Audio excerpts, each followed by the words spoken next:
तो शुरुआत कर रहे हैं इस वक्त की बड़ी खबर के साथ। कुलगाम में सेना का सर्च ऑपरेशन लगातार जारी है। घर घर तलाशी अभियान इस समय जारी है। सेना चप्पे चप्पे पर इस वक्त घाटी में सर्च अभियान चला रही है। एक तस्वीर आपको दिखाएंगे। सुरक्षा बलों का घर घर तलाशी अभियान जारी। घर से लेकर जंगलों तक पूरे इलाके में सेना का सर्च ऑपरेशन इस वक्त जारी है। आतंकवादियों की तलाश में सेना इस समय सर्च ऑपरेशन कर रही है। तस्वीरें इस वक्त आपके सामने हैं। हर एक घर को खंगाला जा रहा है। जो भी शक के दायरे में आ रहा है उसके खिलाफ में कार्रवाई यहां की जा रही है। हिरासत में लेकर पूछताछ जारी है। कल तक आपने देखा कि अभी तक कुल 10 आतंकियों के घरों को ध्वस्त किया गया है। वो तस्वीरें भी आपने देखी हैं। कुलगाम में सेना का ये घर घर तलाशी अभियान इस समय चल रहा है, जिसकी तस्वीर आप देख रहे हैं। तो चप्पे चप्पे पर सिर्फ आतंकवादी नहीं बल्कि उनके जो मददगार हैं उन्हें भी अंजाम तक पहुंचाया जाएगा।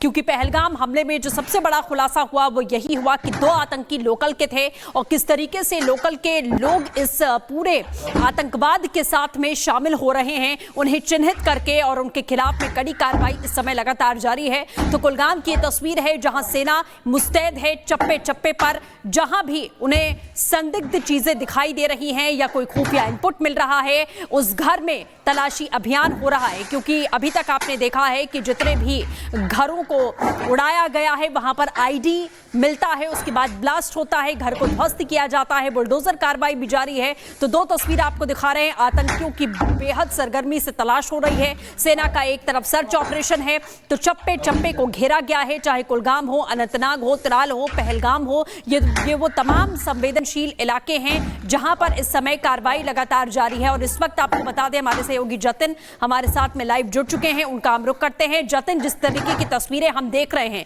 क्या आतंकियों का साथ देने वाले वो लोग और उनकी तलाश इस समय लगातार जारी है, और क्या अपडेट है पहलगाम से?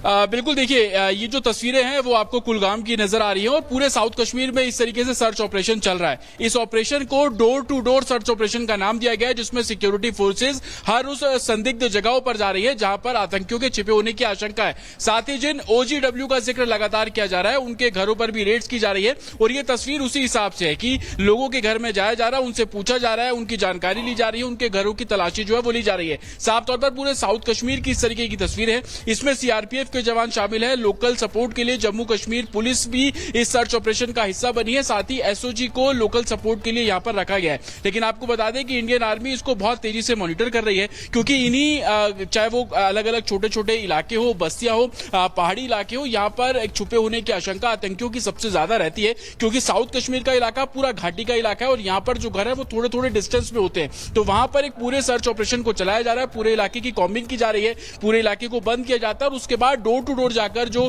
फोर्सेस है वो लोगों से पूछ रही हैं। जो स्केचेस जारी किए गए हैं उस स्केचेस के बारे में भी जानकारी ली जा रही है। लोगों को वो स्केचेस जो है वो दिखाए जा रहे हैं और लगातार चाहे वो इंडियन आर्मी हो, सीआरपीएफ हो, जम्मू कश्मीर पुलिस हो, लोगों से सपोर्ट करने की अपील जो है वो साफ तौर पर की जा रही है। लेकिन जिस तरीके से ये ऑपरेशन चलाया जा रहा है, पहले इसको कॉस्को कहा जाता था, जिसके जरिए वो पूरे इलाके की घेराबंदी करते थे और उसके बाद जो टारगेट है उसको घेरते थे। लेकिन अब door to door campaign forces यहां पर चला रही हैं लोगों से। बिल्कुल जतिन, आप बने रहे हमारे साथ में, हम आपका रुख करेंगे, अपडेट पल पल की लेंगे। लेकिन इसी बीच एक और बड़ी खबर मिल रही है, वो भी बता देते हैं। एनआईए ने एफआईआर दर्ज कर इस हमले की जांच पड़ताल अब तेज कर दी है। ये इस वक्त की बड़ी जानकारी मिल रही है। एनआईए ने चश्मदीदों के बयान भी दर्ज करने शुरू कर दिए हैं। एनआईए ने मौके से सैंपल उठाए हैं। फॉरेंसिक लैब इन सैंपल्स को भेजा गया है। हमले वाली जगह मौजूद लोगों की लिस्ट भी तैयार की जा रही है। जो लोग मौजूद थे उनसे पूछताछ होगी और उनसे पूछताछ करके ये समझा जाएगा कि कितने लोग थे, कैसे थे। इस पूरे मामले को लेकर जो लोग चश्मदीद है, खास तौर पर पहलगाम में जब आतंकी गोलीबारी कर रहे थे उस वक्त जो लोग वहां मौजूद थे उनकी भी सूची तैयार की जाएगी। क्योंकि टूरिस्टों के साथ में जो लोकल गाइड्स हों या फिर वो घोड़े वाले हों या वहां काम करते हों, जो चाय पॉइंट्स है, मैगी पॉइंट्स है, वहां के लोगों की भी लिस्ट यहां तैयार की जाएगी जो लोग उस समय हमले के वक्त में मौजूद थे। और जतिन हमारे साथ लगातार बने हैं। जतिन, एनआईए ने एफआईआर दर्ज की है, मामले की तफ्तीश शुरू हो चुकी है, सैंपल ले चुकी है, लिस्ट तैयार है, तो कार्रवाई ताबड़तोड़ हर तरफ से हो रही है।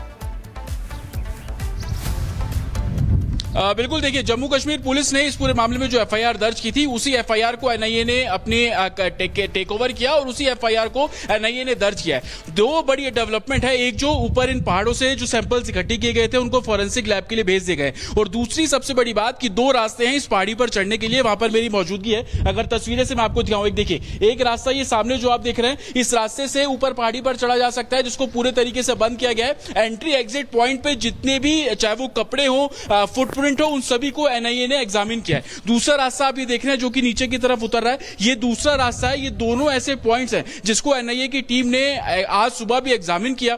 वहां पर गाड़ियों के जो निशान हैं, पैरों के निशान हैं, जूतों के जो निशान हैं, उसको बारीकी से लिए गए। हालांकि इस बात की आशंका शुरुआत से जताई जा रही थी, जो कि आतंकी पाकिस्तान से यहां पर आए थे उन्होंने बूट्स पहने हुए थे। तमाम ऐसी फुटेज भी एनआईए के पास लगी है, जिससे उसके साइज के आधार पर, मिट्टी के आधार पर जो वहां पे ट्रेसेस मिले हैं उसको जांच के लिए भेजा गया, ताकि इसको लेकर तमाम जो एविडेंस है वो क्रिएट किया जा सके। आपको यह भी बता दूं कि इस पूरे मामले में एनआईए ने अब एफआईआर दर्ज की है, तो साथ ही डीआईजी और आईजी रैंक के अधिकारियों को यह जिम्मेदारी दी गई है कि तमाम जो एविडेंस है उसको इकट्ठा किया जाए, उसको दिल्ली में फॉरेंसिक लैब में भेजा जाए, और भेजने के बाद उसकी रिपोर्ट जल्द मिले, ताकि आगे जो एक्शन है वो बहुत तेजी से किया जा सके।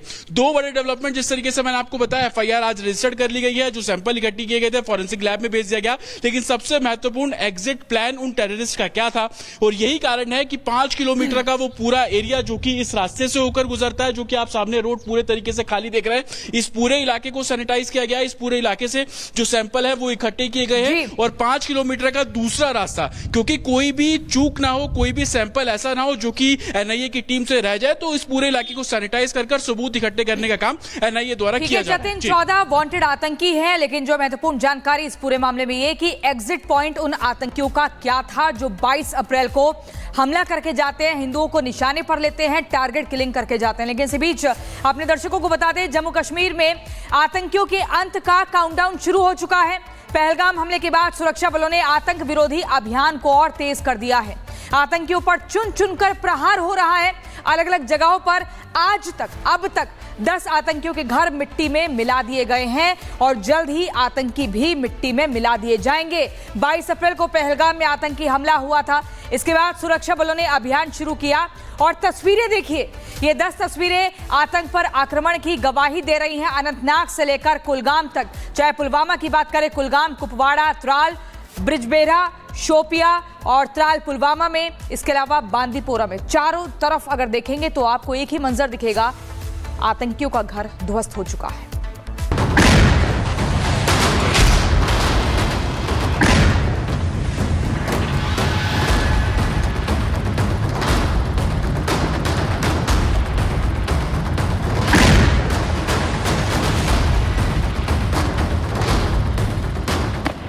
जम्मू कश्मीर के पहलगाम में आतंकियों ने हमला करके समूचे देश को वो जख्म दिया है जिसे भूल पाना किसी के लिए भी आसान नहीं होगा। लेकिन अब हर एक जख्म का हिसाब लिया जाएगा, जिसके लिए जम्मू कश्मीर में धुआंधार एक्शन शुरू हो चुका है।